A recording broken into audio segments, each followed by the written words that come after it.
Right then guys, welcome back to another video.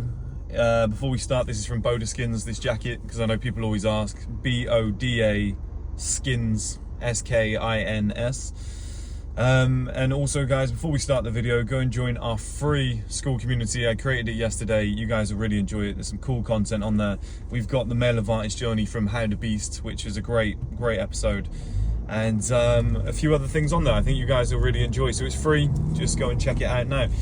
So let's dive straight into the video then guys. So I'm in London the other day and I'm viewing properties. So this setup's going to change very soon, and I can't wait for it. It's going to become very professional. We're starting a podcast there. We found the perfect place. It's finally all on the move, and so it won't be 0.5 portrait cropped to landscape much longer, so don't worry guys. But I was actually shocked because I'm from an era where everybody spoke to each other. People would just have full-blown conversations all the time, so it became very normal. It didn't feel, alien to do so. And people in London don't speak to each other as much as people up north in the UK anyway, or in other areas and whatnot. There's that famous sketch from Crocodile Dundee, which you probably never thought I'd reference in a First Man video. Or maybe you do, I'm that type of person. But Crocodile Dundee has come from the Australian outback, and obviously out there you don't see people as often, so he says hello to everybody. And he's walking through New York and he's saying hello, good morning to every single person. They're looking at him like, what's the matter with him? And I had that kind of energy when I was in London the other day, where, and obviously I've lived in London for years, so it's not alien to me, but something hit me where I walked into this coffee shop, and there's a woman behind the till who can take your orders and whatnot. And I walked up and tried to order something, and the word she said to me was, "Are you trying to order? You want to order here? You trying to order?" And I was like, "Yeah. Where else would I order?" And she was like, "Oh, most people would just use the screen." And I was like, "Yeah, but I'd rather actually talk to a human being." And then I'll tell you what, and I'll wrap this up I'll tie these two together. I was paying for fuel the other day, and obviously now you can pay for fuel at the pump, which is convenient, it's quicker. Most people would rather do that. But then it hit me, and I was like, I'm from a different era where it's habit for me to go up and, hey, can I have this? To walk into the store and be like, hey, how's your day going? How you doing? Yeah, I just want to pay pump number 7. Do you know what I mean? It's habit for me to do that. And I think it's a big reason why I am who I am today, where I watched my mum and dad do this, I watched all the people around me do this, and it just gives you a level of social confidence that you wouldn't have otherwise. Now, here's where it gets scary, and I'm worried about your generation, guys. I'm worried about what comes next. You think about that. You're going into a coffee shop and you're ordering on a screen. You're not talking to anybody. Then they just go, "Chris!" and you walk over. She shouted so loud, I don't know why. She's a tiny little woman as well. I found it impressive. You walk over, you grab your coffee. You don't even have to say anything. You could just go, "Thank you." You could even just mumble a little "thank you," or just take it. They'll put it on the thing, you could take it, right? You could then jump in your car without speaking to anybody, fill up your car at the pump without speaking to anybody. You could then drive along with your music playing where you're not conversing with anybody. I like to have phone calls with people. I like to hold meetings when I'm driving. I just think it's really good to do stuff like that and just squeeze in those hours. You could be playing your music, mind your own business. You could drive over to the gym, put your headphones in, not speak to anybody, tap in with your card, not even say hi, go and train. You could come out, you could go straight home, not talking to anybody. You could get on an app and you can order Deliveroo, Uber Eats, whatever it might be. You can order food to your door. The person will hand it over. You could just say thank you. That would be it. Just thanks. Or you could even put on the app special requests. Leave it at the door, because you're such an isolated individual. You don't even want to talk to people. Oh, it's awkward talking to the Uber Eats driver, the delivery driver. People are like that now. And the point I'm making here is, if you can find a way to make money from home or work from home, or even they let you work from home 2-3 days a week, or even your job doesn't it doesn't mean that you have to speak to a lot of people. Maybe you're in tech and you kind of just can sit at a screen all day and not really converse with people. You might be saying like 5 to 10 sentences per day, especially if you work from home on your own. Especially, you know, if you work from home on your own and you live the life that I just told you about, and you don't have to talk all day to make your money, and you don't have a girlfriend or anything like that, you quite frankly might be saying about 2 or 3 sentences per day on average. I wonder what that's doing to people's confidence levels. I wonder what that is doing to people's social anxiety, because I like to talk. I like to go and meet people. I like to put myself in scenarios where I'm challenged, where I have to go up to the desk and I have to arrange something, I have to sort something, I have to speak another language. I like that sort of thing, but a lot of people don't. And I'm worried about your generation, guys. I'm worried about what's happening next to anybody who's in their teens and 20s. I just don't know when you're going to get the chance to talk to people. I mean, dating's not even the same anymore. Like, I'll be honest with you guys, I don't do pickup. I've never done pickup. Since I was young, I did a few, you know, little in the club and stuff like that, but I've never really done pickup because I just thought it was like cold sales where it just puts you on the back foot immediately. I always thought it was a much better strategy just to talk to people. But, you know, even under those circumstances, I'm always talking to people. I'm always doing the marathon mindset. I'm always asking certain questions and whatnot. And I think your generation, like, you can just jump on Tinder, you can jump on Hinge, you can match with girls, you never even have to like speak to them in person. Your social skills must be through the floor. They must be terrible. And I think you've got to get on it soon. I think you've got to start forcing yourself to do more. You know, like they say with fitness, they call it NEAT movement, which is non-ergogenic activity thermogenesis. So it's all the movement that you do that isn't directly correlated with exercise. So like walking up the stairs rather than taking the elevator. And you know, it's tied 2 in. It's literally, we were in an elevator the other day. A girl got in, she pressed floor 1, and I went, really? I was like, floor 1? I was like, you could have just took the stairs.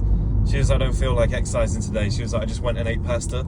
You know, so this is what I mean about marathon mindset. That's tied in, but also seeing young generation not exercising and stuff like that. Like, it all ties into the same thing. People are getting lazier and lazier. They're doing less and less, and the social skills are just passing them by. You know, like I said, it's the same as exercise, where people are using.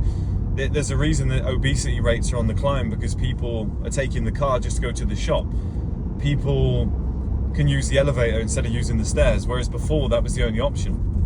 You know, when I was in Granada, I lost a lot more weight because you're moving more, you're walking more. It's like these cities are built for it. Whereas when you're in places like New York, London and whatnot, these places don't really, you know, they have everything catered to, like everything that you need to do.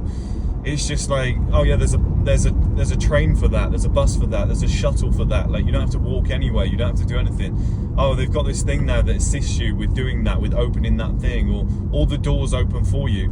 So then people started getting fatter slowly and slowly. And the same will happen with robots. Once you've got robots to do everything for you, you're gonna do less. Do you know what I mean? Like, why would you put any effort in? It's just it's a nightmare of a situation. And the same is going to happen with social skills. That's why people have got anxiety. That's why people have got depression.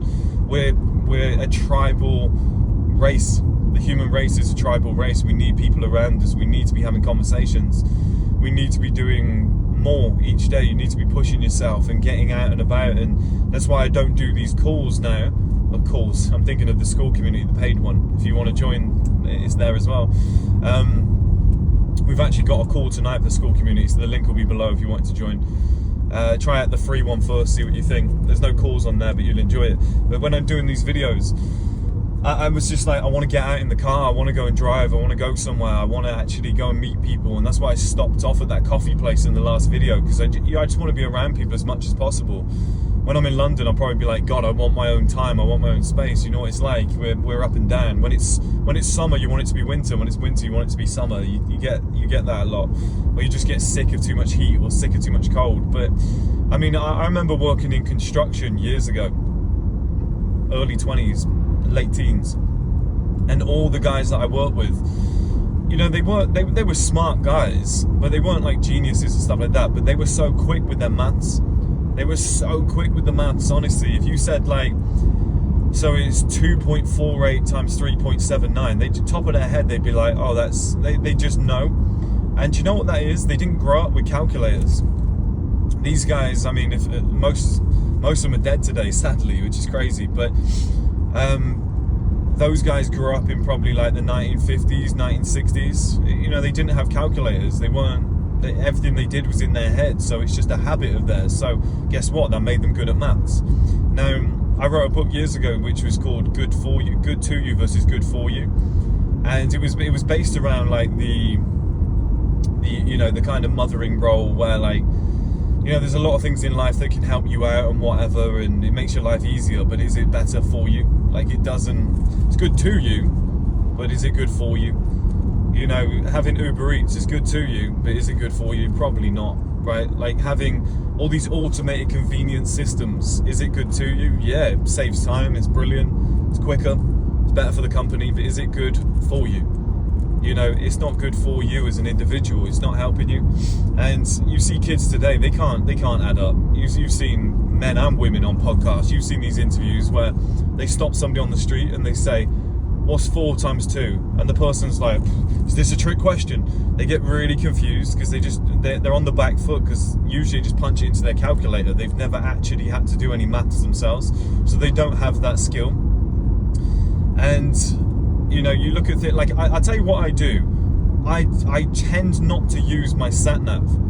So I tend to turn off the navigation when I'm semi-familiar with a place. I mean, me and Harry, we came back from Granada recently. We drove all the way back through Spain, through France, back into the UK.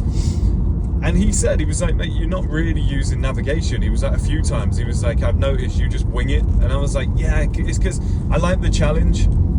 If I go wrong and it costs me 20 minutes and then I correct it, like, that's making me a better person. Like, I'm gonna have a better intuition in terms of directions and where I should go. And I like that. I like keeping myself sharp. I like ironing my skills. And one of the most important things in the world is your ability to speak, your ability to communicate to people, your ability to, you know, get up on stage or get in front of the team of 10 that you have and give an explanation or a speech or a company morale speech or whatnot, something just to get people going and, you know, be able to communicate your idea and just tell people what you're looking to do and stuff like that. It's such an important skill, just being able to talk to other human beings on a daily basis, and we're doing it less and less. And when I walked into that coffee shop and she was like, oh, you want to order here?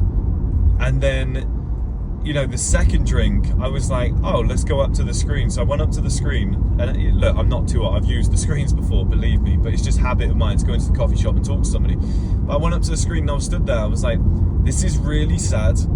There's like 5 or 6 of us in a row, all just looking at this screen, and just like, nobody's talking to each other, nobody's saying hello and whatnot, and we're just like, boop, boop, boop, boop, boop, boop, boop. And when you press the button, all you hear is ching, ching, and it goes through at the counter.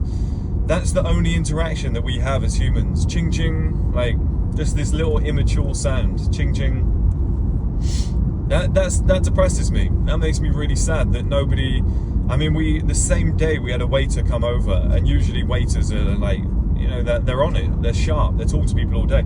This guy had the biggest social anxiety I've ever seen, and I was just kind of like trying to be nice, not be my normal self, and crack jokes and take the piss out of him. I was trying to be nice. And I was like, that again is really sad, because even the people that are in these roles now, they don't want to talk to you. They really just want to come over and just go, what do you want? Okay, let me write it down, see you, bye. Oh my God, that was awkward. I hate doing that. And it's like, why? How have we got to that point? Well, I think we got to that point from the calculator process. You know, nobody can do sums in their heads anymore because you've got a calculator. Why would you bother? I challenge you guys. This will make you better men. I challenge you. Next time you need to do some sums or whatnot, don't reach for the calculator right away. Try and do it in your head first. You can use the calculator afterwards because you don't want to fuck up, but try and do stuff like that in your head. You know, try and drive back from somewhere without sat-nav. Try and go technology free, because technology is useful. I love technology. I'm a futurist. I love it. I think it's anybody kind of frowns upon it and says we don't need it and stuff like that. Like, get out of here. It makes life better.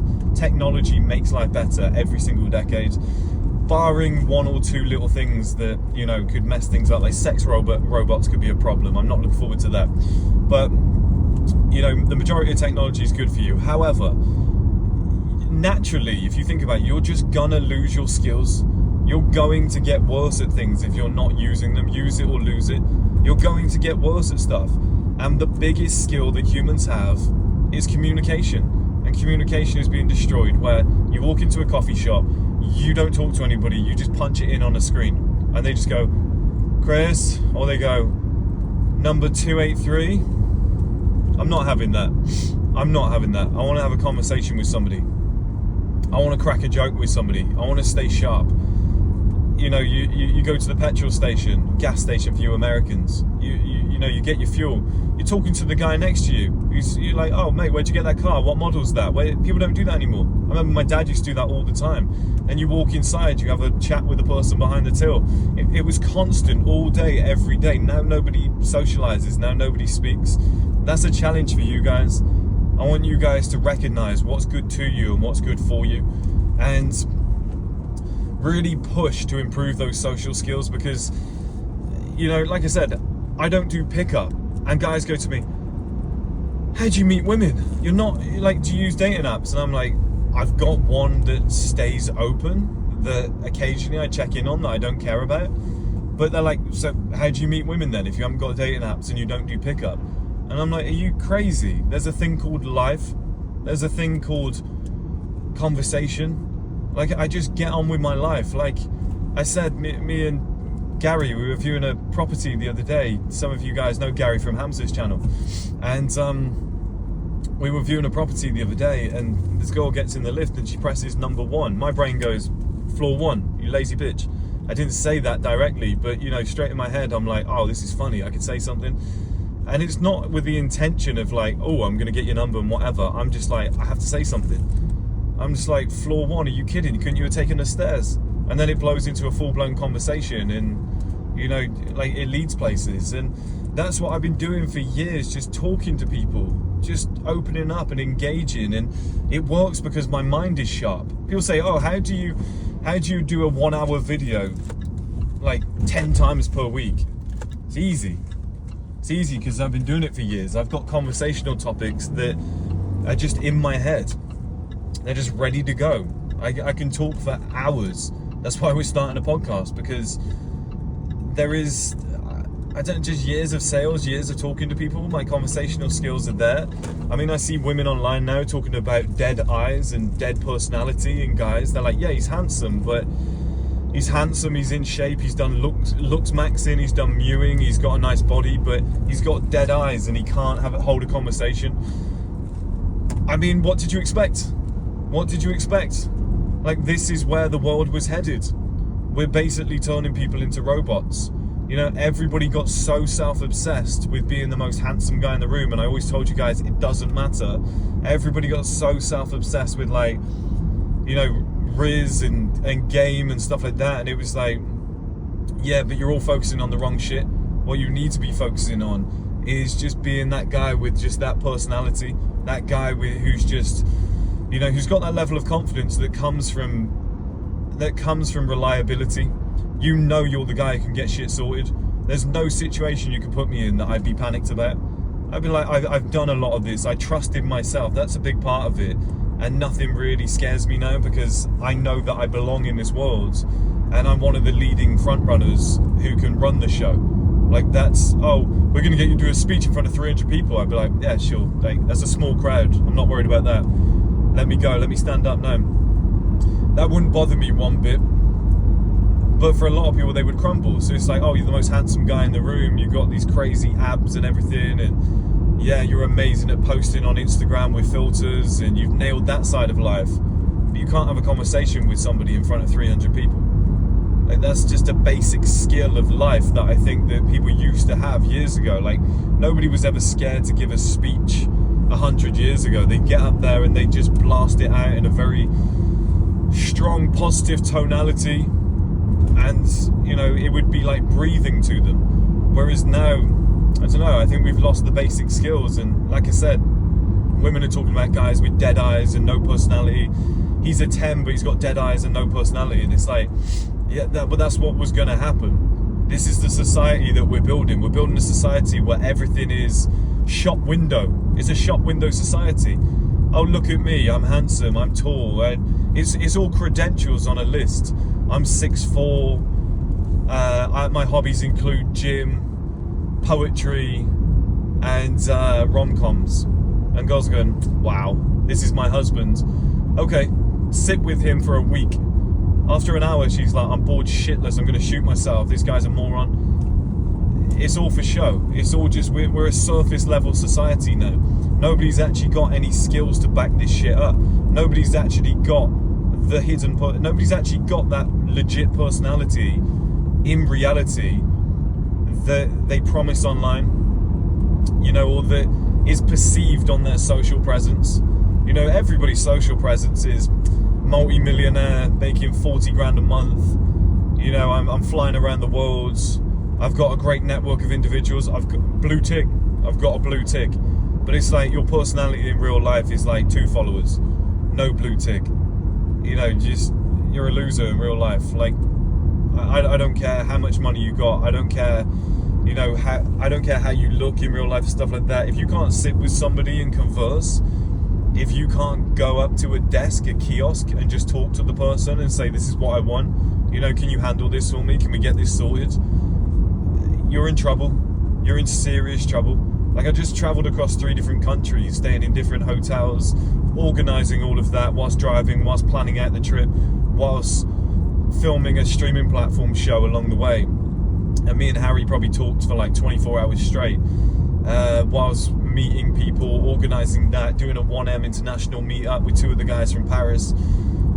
You know, it felt comfortable. It felt really comfortable whilst networking with people back home, whilst restocking supplements, whilst working on a clothing line. And truth be told, guys, it felt easy. I could do this shit in my sleep. I was even setting up properties in London to go and view when I came back. Like, I just think once you get to that stage in life, you can handle anything. Like, you become Mr. Dependable. You become really reliable. And it's a shame. Recognize it. Next time you get to that situation, guys, where you're going up to a kiosk and you go, no, I'll just use the screen. No, go up to the kiosk. Actually communicate with that human being. Next time you're driving back from somewhere and you 80% know where to go, don't use the sat-nav. Oh, I got lost. That's fun. That is part of life. I remember my mum and dad talking about, like, yeah, we were driving back from so-and-so once, we took the wrong turn, we ended up in this area and we loved it. It was beautiful. Like, we went there on holiday 3 years running because it was so nice. It was the best wrong turn we've ever taken. I love shit like that. I love shit like that. You end up finding places you wouldn't have found. And I just think that's part of life. I don't think everything should be as robotic as, here's the destination, it's going to be 23 minutes away, we should do it in this time. That gets boring. We've lost a lot of the essence of, like, I've fallen in love with this woman, I've got to go to war, I'll be back in like 3 years, meet me here, if I'm still alive, meet me here on this date. And it was just like, wow, that's fun. That's an experience that you know, that's an experience you never would have thought that you'd go through. That's once in a lifetime. That's why real relationships were built. That's why real friendships were built, because people would agree to do things and then have to honor that agreement. Whereas now it's like a quick text message or something like that. And, oh, he's my friend. It's like, when was the last time you 2 actually spoke on the phone? When was the last time you 2 actually met face to face, shook hands, and spoke about life and shared food together? We don't do this sort of stuff anymore, and I think humanity is dying in that sense. Social skills are definitely dying, but humanity is dying. And I see kids today that can't do like 8 times 4, and they go, It's like, does not compute. It's like the systems just broke down. We were doing times tables at schools. They don't do that anymore. They've got calculators, so they just go, oh, it's easier if the kids just punch it in. They don't need to know it. You're allowed to use a calculator in exams. So it's just making people, yeah, is it an obsolete skill that you no longer need? Potentially. But, you know, you say, if I've got a calculator, Chris, why would I need to? If I've got a sat-nav, why would I need to? Because it just makes you sharper. You just know stuff. You're a lot sharper. And your brain just works better. You're not testing and challenging your brain enough, guys. and it's making you slouchy. You know, you sat there fucking just watching porn all day, just eating junk foods, doing calculations on it. Like, what do you expect to happen? You're just gonna become docile. Now that's what you don't want to do. You don't want to become docile. Now, I'm just about to pull into that place to go and get a coffee again, because I just thought it was delightful last time. So I'm going to pull in, grab a coffee, I'm going to set this back up, and we're going to do another video, guys. But please take that advice, because I think it's one of the most important videos of this generation. I'm not saying because I've made it or whatever, like you guys can, somebody else could have said it, I don't care. Someone else could take this video now and run with it and make an even better one. But I'm just saying the message behind it, the idea behind it. If you guys don't heed this advice, I promise you, your future's just going to crumble. Let's turn this off. Who you're trying to become will just never happen, because you're not willing to challenge yourself. You're not willing to put yourself, you know, in difficult situations. Everything's regimented. Everything is calculated on a system. Everything is, here's how many miles you've got. Here's how many, there's not a lot of, I have to use my brain to figure this out. And people are living on autopilot. I think that's what they're doing. They're living on autopilot. There's a massive heavy reliance on technology, and a lot of the skills that we used to need, they're just fading away. And I promise you, when you go back to old school, when you start challenging yourself again, you'll become a better man because of it. And you'll start crushing it in life. Trust me, everything that you want, as I said to you guys before, is behind a very thin paper wall. It's almost see-through, it's almost cling film. It's that easy to go and have everything you ever wanted to have. It's right there, but everybody's living on autopilot. I promise you guys. I'll speak to you soon. I'll see you in the free school community. The link will be below. You won't be able to miss it. I'll speak to you guys later.